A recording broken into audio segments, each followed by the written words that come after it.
Like most people, I was first exposed to the on-screen magic of fantasy films during my childhood. And because that childhood occurred during the 1980s, I may be a little biased in believing that the 1980s were the golden age of fantasy films. As a kid, I simply thought these movies were really cool and fun to watch. But as a grown-ass man, I can appreciate that they go deeper than simply telling fantastical and visually stunning stories. Much deeper.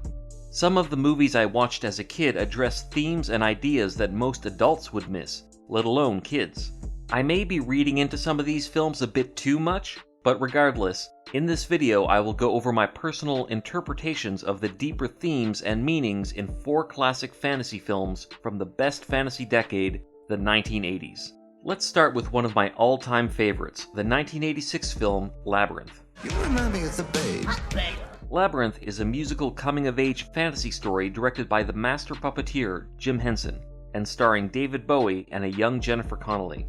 The story follows a young girl, Sarah, who is reluctant to let go of the dreams and frivolity of her childhood, and accept the oncoming responsibility of her adulthood. When Sarah half-heartedly wishes for it, her baby brother, Toby, is kidnapped by Jareth, the Goblin King. So Sarah must go on a journey to the center of a magical labyrinth to confront the Goblin King and rescue Toby. You have 13 hours in which to solve the labyrinth before your baby brother becomes one of us forever.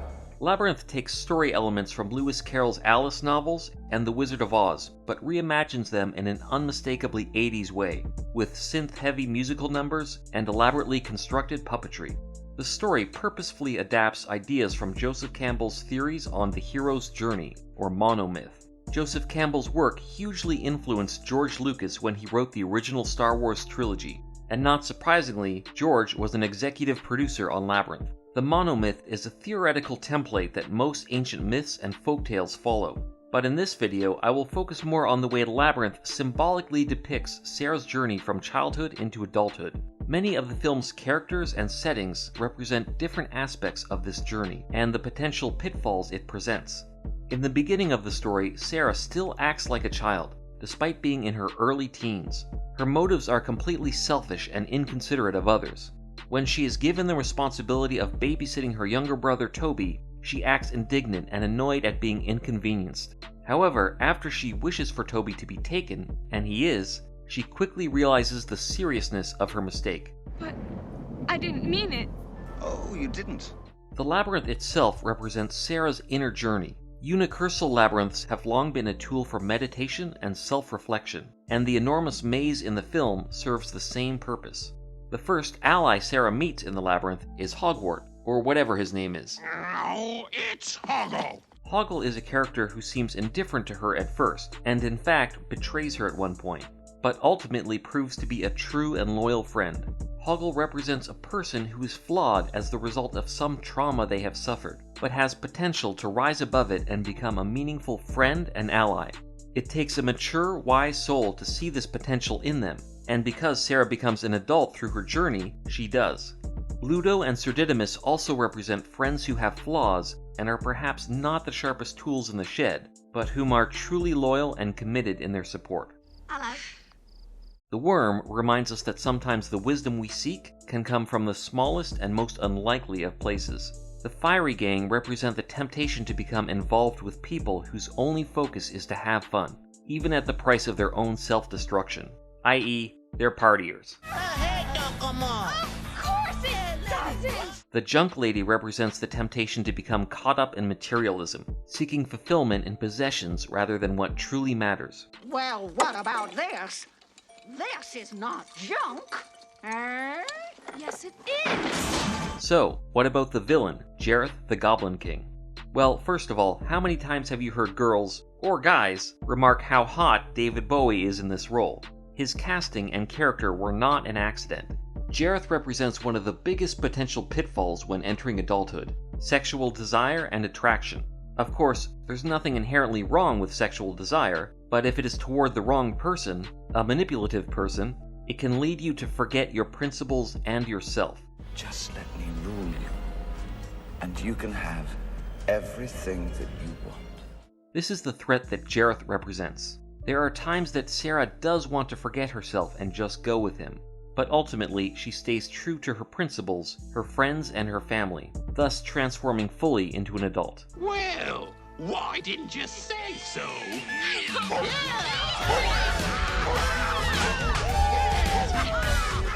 Another classic 80s fantasy flick and favorite of mine since childhood is the 1984 adaptation of Michael Ende's novel, The NeverEnding Story. The film follows a young boy, Bastian, who after the death of his mother begins to use fantasy novels as a means of escape. When he comes across a magical book and begins to read it, he is unwittingly drawn into the role of savior for a dying fantasy realm, Fantasia. But that's impossible! The story of The NeverEnding Story illustrates the power of imagination and creativity. Once Bastian is drawn into the narrative of Atreyu's quest, he realizes he has the power to recreate the world of Fantasia as he wishes. This is a not-so-subtle metaphor for self-actualization through creativity and ambition, but there is also a darker side to Fantasia.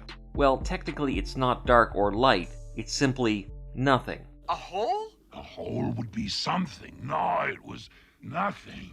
The nothing represents the complete opposite of creativity. It is a lack of imagination, lack of ideas, lack of hope, and essentially the death of one's inner self. The true meaning of the nothing is revealed in the speech Gmork gives to Atreyu when they finally meet. But Gmork makes reference to an even more heinous purpose behind the nothing. People who have no hopes are easy to control. And whoever has the control has the power. The author of the novel, Michael Ende, lived through Nazi Germany and witnessed their suppression of creativity and free thinking firsthand. The son of a surrealist painter, Michael's father was banned by the Nazis from making work. So Ende became all too familiar with the Nazi agenda of eliminating creativity and ultimately hope, dehumanizing their subjects to the point that they could easily be controlled and manipulated.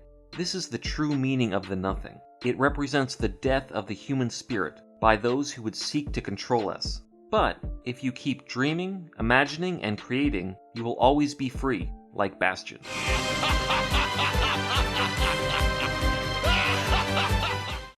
Next up, we have a sword and sorcery epic that launched Arnold Schwarzenegger's career, the 1982 film Conan the Barbarian. Based on the novels by Robert E. Howard, Conan the Barbarian is a fantastical reimagining of ancient history, myths, and legends. As a young boy, Conan's parents are murdered by Thulsa Doom shortly before he is sold into slavery. However, years of the world's greatest fitness regimen pushing the wheel of pain transforms Conan into a bemuscled badass, who quickly fights his way to the top of the pit fighting circuit. After being freed, Conan first seeks his fortune as a thief with his trusty sidekick Subadai and love interest Valeria, and later sets out to avenge his parents' death and rescue a princess while he's at it. Conan the Barbarian seems to be a pretty standard fantasy tale. It utilizes very common themes for the genre, like bravery, strength, vengeance, etc. So what lies beneath the surface of this story? The answer lies with the most complex character, the evil sorcerer Thulsa Doom, played by James Earl Jones. The character of Thulsa was intended to depict the last of a dying race, a once mighty and advanced civilization that has since fallen. What Thulsa truly represents is hinted at in this scene. Steel isn't strong, boy. Flesh is stronger. Thulsa once searched for steel, and because Conan's people were known for their weapons, he took their steel and slaughtered them. Years later, when Conan seeks revenge, Thulsa has moved on to a different kind of power. Not power through physical might, but power through manipulation. That is strength, boy. That is power. The strength and power of flesh. Thulsa is at this point the leader of a religious cult, and has complete power over his subjects by appealing to their need for spiritual fulfillment. This is a far more complete power than weapons can provide. Conan worships the barbarian god Crom, but in fact he does not rely on him at all. Grant me revenge. And if you do not listen, Then to hell with you. This makes Conan completely self-reliant in life as well as spiritual matters. He represents strength from within the individual, Thulsa, on the other hand, represents the danger of those who would attempt to control others by appealing to their inner self-doubt and emptiness. In the end, Thulsa attempts to appeal to this side of Conan, but of course, in the spirit of self-reliance, Conan ignores this and executes his vengeance. Crush your enemies, see them driven before you, and hear the lamentation of their women.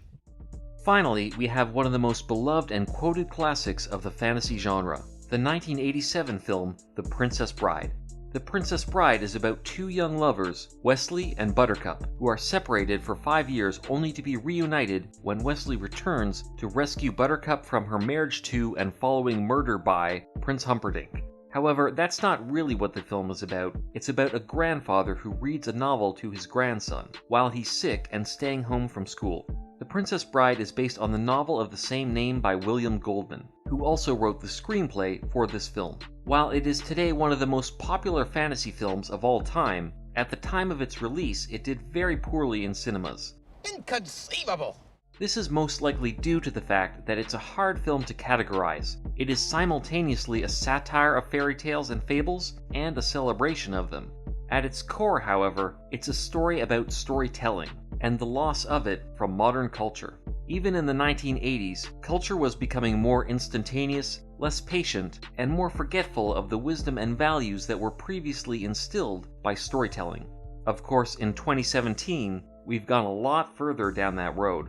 The film appropriately opens on a video game, played by Fred Savage, the grandson, illustrating what the younger generation now considers worthwhile entertainment. The grandfather, played by Peter Falk, coerces the boy into listening while he reads a book, a story that has been told through the generations in their family.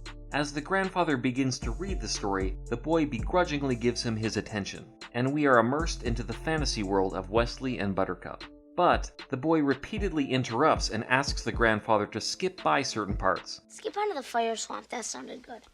This represents the short attention span of the new generation, and its need for specialization. Only what interests the boy immediately is considered valuable, and any potential development of interest from other areas is immediately halted and discarded. Where's the sports?